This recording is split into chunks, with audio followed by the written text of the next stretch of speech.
As well as the GAMSAT and the UKCAT, I did the HPAT, which is the aptitude test required for entry to medical school, undergraduate entry to medical school in the Republic of Ireland. The HPAT is run by ACER, like the GAMSAT, but unlike the GAMSAT, it is not a beast of an exam, thankfully. It's about 2.5 hour exam, and it has 3 sections. So the first section is your logical reasoning, the second is your interpersonal understanding, and the third is your pattern recognition.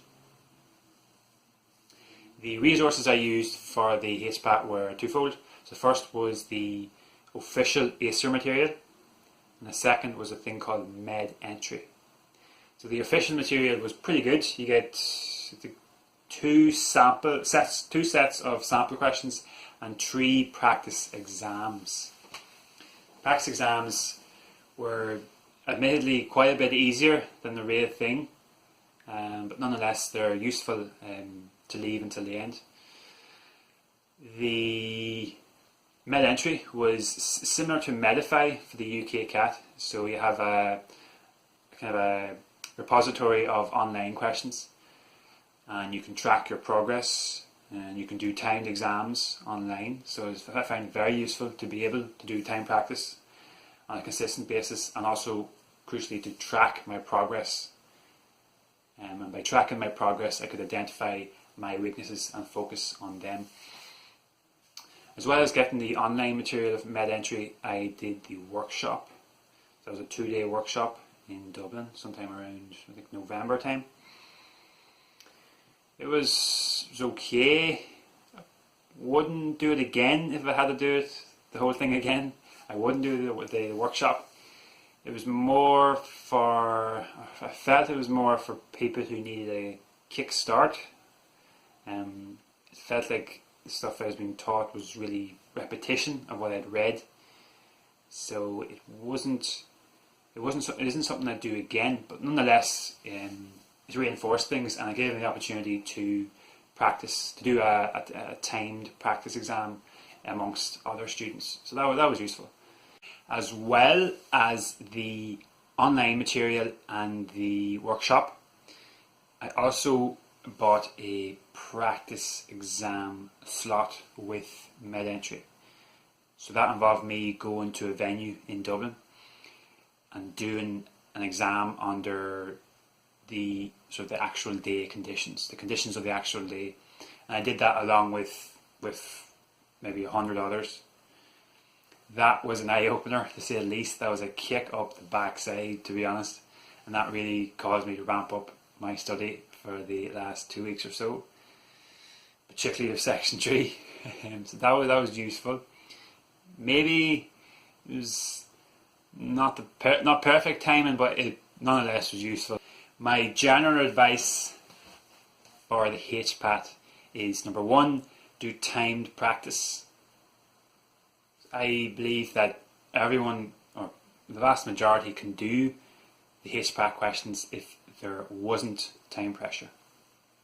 But there is, and timing is the major differentiating factor then between each student, between the performance of each student. Number 2, review your practice. Review your practice as you go along, identify your weaknesses, and then prioritise studying around those weaknesses, or studying in the area that you're weak in. And number 3, then, having the correct mindset. So instead of going in with the pursuit of perfection, go in thinking, okay, I want to maximise my potential score here. So maximising your potential score will, unfortunately, involve you guessing a number of questions. I guessed quite a number of questions in the actual exam, in particular in section 3, and I still managed to do well, so don't worry too much about that. Attempt the question as well as you can, as best you can, narrow it down to a few options, accept that, look, you don't have all the time in the world, you have to make a guesstimate, let go of it and just move on. That way you can maximise your potential score. So otherwise, if you're really trying to nail each question, you can spend far too long on a single question and just lose your way, so to speak. Section 1 is logical reasoning. It, by and large, consisted of, in the actual exam, questions from data tables or questions from graphs. So you had to interpret graphs and interpret data tables. It was of similar difficulty to the official material and probably a bit easier than the MedEntry stuff. For me, section 1 was the best section in practice, and in the real thing, it was pretty good. It was pretty nice. My preparation strategy was pretty generic. I mean, I timed practice and I reviewed my practice. I didn't really prioritise section 1. I prioritised more section 2 and section 3. In terms of exam strategy, I timed myself in batches. So I think this section is something like 45 minutes. I divided that by, I think it was like 3, so 15-minute intervals. And I knew how many questions I wanted to have done after each interval. As well as that, I did the questions in order. Section 2 is your interpersonal understanding. That consists of passages containing various characters in various contexts. So, for example, a doctor and a patient, a father and a son, or a diary entry. This section, for me, was very much up and down in practice. So at the start, it was pretty good, but for the majority, it was not good. It was pretty poor. In the real thing, thankfully, I hit my best form, and it turned out to be my best section in terms of my results. On the day, it was of similar difficulty to the official material, and probably easier than the MedEntry material, which was a good thing. My preparation strategy, again, time practice and reviewing the practice, but more than that, I kept a vocab list. So that's often really the difference. Vocab is often the difference between getting a question wrong and getting a question right. So I kept a list of all the new vocab I came across in practice.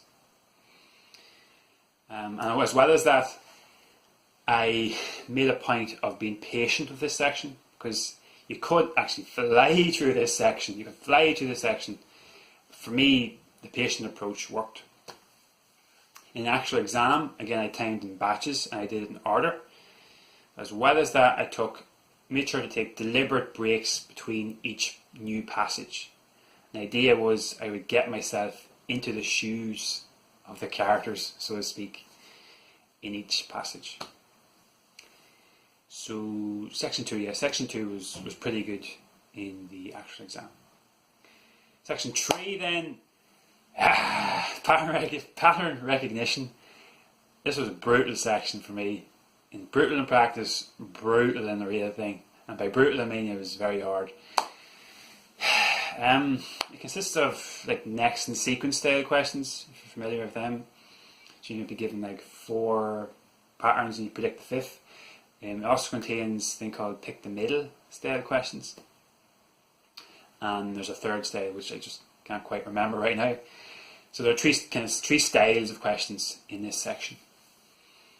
My preparation strategy was, again, reviewing my practice, doing time practice, and trying to. There were some kind of strategies offered by MedEntry for each style of question. Strategies were somewhat useful, but ultimately not that useful in the real thing. My exam strategy was, again, time in batches and start with next in sequence, because for me that was the easiest style of question.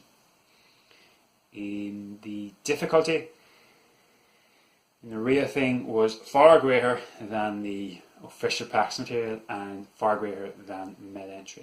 My overall score was in the 95th percentile, so I was overjoyed with that, and thankfully section 3 did not count against me in the end.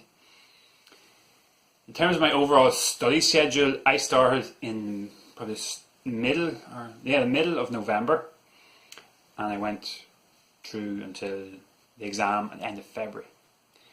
November, it took it easy, just got a sense of what the exam was about.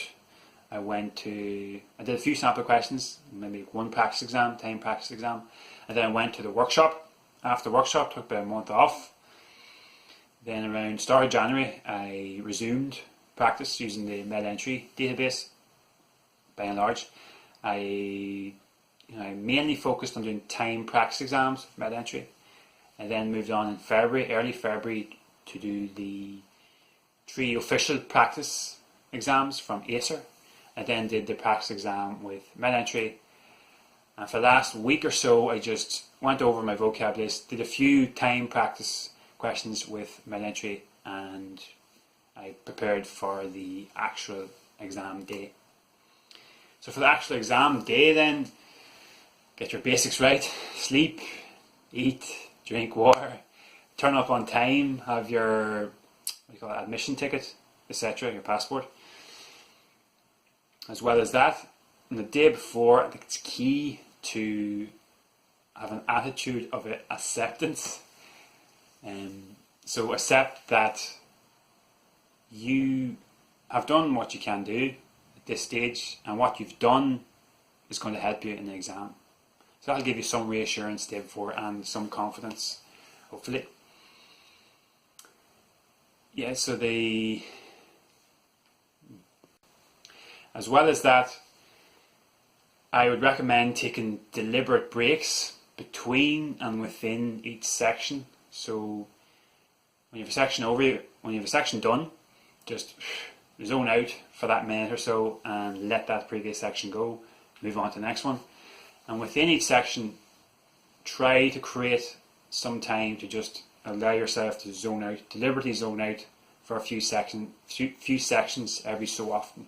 A few seconds every so often. Now, I'm not saying go off daydreaming, but just sort of deliberately zone out for a few seconds to refresh yourself and then resume with the section. That then is everything I have to say on the HPAT for now. Everything I can think of. Enjoy your practice as best you can. Make it consistent throughout the year, and try your best in practice and try your best in the exam.